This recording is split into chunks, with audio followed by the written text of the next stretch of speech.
welcome to the news updates on AFRICUNIA television today, bringing you update from the African scene, the foreign scene and the world of sport. My name is Deborah Ezeh. Many thanks for joining me. We begin from Nigeria, where the International Monetary Fund, IMF, yesterday maintained that prolonged payments of petrol subsidy in Nigeria was affecting the country's fiscal balance despite revenue increase from rise in global oil price. The fund reiterated that the country's foreign exchange policy was weighing on its growth, distorting investments, and encouraging rent-seeking. It also noted uncertainties in the Nigerian economy, and the report further reiterated that Nigeria's economic growth was expected to reach 3.4% in 2022, falling back to 2.9% from 2024 onwards. Again, the IMF report raised the age-long concern about foreign exchange reform, saying Nigeria and other countries with rigid exchange rate management models could benefit immensely if embarked on bold market reform like South Africa did last year. It acknowledged the necessity of concessionary exchange rates for countries with limited reserve but warned with specific reference to Nigeria and Zimbabwe. Moving on, President Muhammadu Buhari yesterday told a federal high court in Abuja that he did not order the Senate to remove the contentious Section 84, subsection 12 from the amended Electoral Act 2022. No political appointee at any level shall be voting delegate or be voted for at the convention or congress of any political party for the purpose of the nomination of candidates for any election. Contrary to claims of the opposition People's Democratic Party (PDP) in a suit filed against him and 12 others, President Muhammadu Buhari said he only expressed reservations and concerns in respect of the aspects of the Electoral Act. President Buhari and Malami averred that the claims of PDP in its suit against them on the Electoral Act are totally false and replete with gross untruth aimed at misleading the courts to give judgment against them. And still in Nigeria, the photograph of a newborn baby delivered in a terrorist den by a mother abducted during the March 28th attack on the Abuja-Kaduna-bound train has been released by the abductors. Former military governor of Kaduna State, Colonel Abubakar Umar, retired, said that the development was so sad and very unfortunate.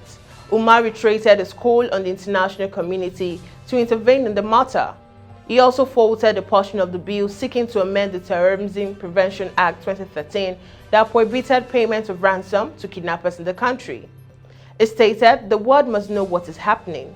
This government is trying to cover up this, and we all must keep talking about this. Before you know it, these people will spend 10 years like the Chibok girls." There are thousands of kidnapped victims in northern Nigeria, but the government don't want people to talk about it. Meanwhile, the state of the other pregnant woman was not known by yesterday.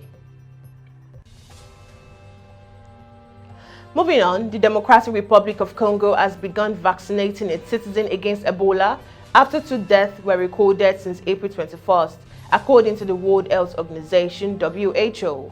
The vaccination has already started in Bandaka, a town in the northwest of the country, where a new epidemic of hemorrhage, which led to 2 deaths, was identified. The vaccination uses the ring strategy, where all people who have come into contact with a confirmed Ebola patient receive the vaccine, as well as frontline workers. So far, according to WHO, 233 contacts have been identified and an order surveillance. Still on the African scene, a 3-day ministerial conference in Cameroon, which ended Wednesday, saw the UNHCR and 7 Central African states vow to come up with additional solutions for those who have fled their homes because of crisis. The new regional coordination mechanism plans to impact the nearly 1.4 million displaced Central Africans. Cameroon has received the most significant number of CAR refugees, that is 345,000, followed by the Democratic Republic of Congo of 12,000, the Republic of Chad 119,000, the Republic of Congo 29,000, Sudan 28,000, and South Sudan 2,500. And away from the African scene onto the foreign scene, cross-border freight train service between North Korea and China have been suspended after a series of COVID-19 infections in the Chinese border city of Dandong, the Yonhap news agency said on Friday. Authorities in Dandong decided on the suspension at North Korea's request, the agency also said, citing unidentified sources. The suspension came less than 4 months after North Korea eased its years-long border lockdown against the coronavirus that began in 2020. International aid group says the strict lockdowns worsened economic problems and threatened food supplies to millions. Authorities in Seoul, the capital of neighboring South Korea, said they were keeping watch on the situation. Moving on, Ukraine hopes on Friday to evacuate civilians who are holed up in a vast steelworks, with the last fighters defending the southern city of Mariupol. UN Secretary General Antonio Guterres said after meeting Zelensky in Kyiv on Thursday that intense discussions were underway to enable the evacuation of the Azovstal steel plant, which has been pounded by Russian forces occupying Mariupol. On Tuesday, Russian President Vladimir Putin agreed in principle to UN and International Committee for the Red Cross involvement in evacuating the Azovstal plant. The Mariupol City Council said about 100,000 residents across the city are in mortal danger because of Russian shelling and unsanitary conditions, and described a catastrophic shortage of drinking water and food. Still on the foreign scene, Japan located on Friday the hull of a tour boat off its northern coast 6 days after the vessel disappeared in an accident that killed at least 14 people on a sightseeing trip. A Coast Guard official was not immediately able to confirm the report that the vessel had been found. The boat went missing on Saturday, several hours after departing for a tour of the peninsula, famed for its rugged coastal scenery and wildlife. The 26 on board included 2 children and 2 crew. 14 were found dead, the Coast Guard official said, with the rest unaccounted for.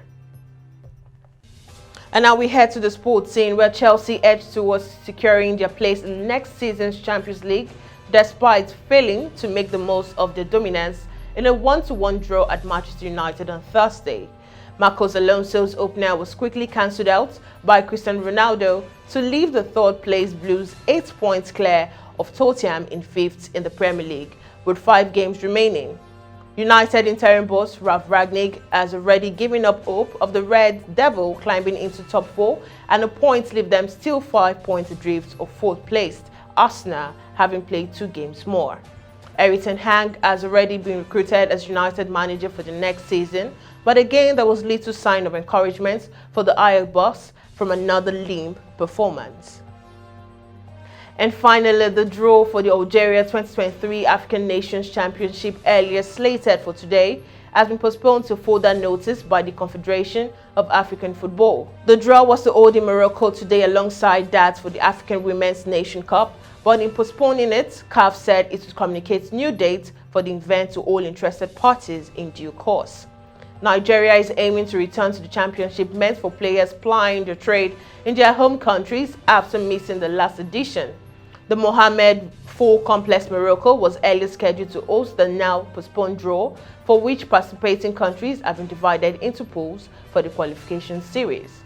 Nigeria are looking for a first triumph in the 7th edition after finishing as runner-ups in Morocco 4 years ago and picking the bronze medal in South Africa in 2014. And that concludes the news updates on AFRICUNIA television today. Do follow all our social media platforms on Jointon, Pangram, Instagram, and Facebook, respectively. Subscribe to our YouTube channel and also visit our website on www.africunia.tv. Once again, I am Deborah Ezeh. Have a beautiful weekend.